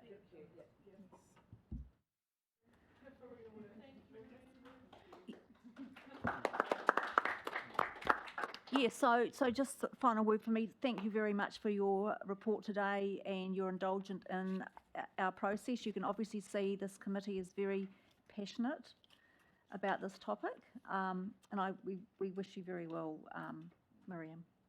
Thank you. Okay, so we are nearly at the end of our subcommittee meeting today. The last item on the agenda is item 9, which is the confirmation of our minutes, which are on page 21. So, the recommendation is that these are accepted as a true and correct record. Is there a seconder for that, please? Any discussion? Just one thing on there, I can't remember, but I see that the mayor is marked as present legal services function. Were you, yeah, I'm just not sure how that works. I thought that mayor rather than Tier 4 or something. But then should be, I don't know how it works, I'm just asking. Yes, thank you. There's no more lights, so I'll put that to the vote. All those in favour for this recommendation, say aye. All those against? The motion is carried. So now we will move on to our last very important item on this agenda, and that's our closing karakia from Kim. Thank you. Kia ora. Kia ora tātou e hui mai nei, tēnei rā, mo te kaupapa o te rāna i. Me karakia tātou, kia tātou katoa, te ata whai o tō tātou araki, me hukaraiti, me te aroha o te atua, me te whiwhinga taitanga, ki te wairua tapu, ake, āmene. Thank you very much, Kim.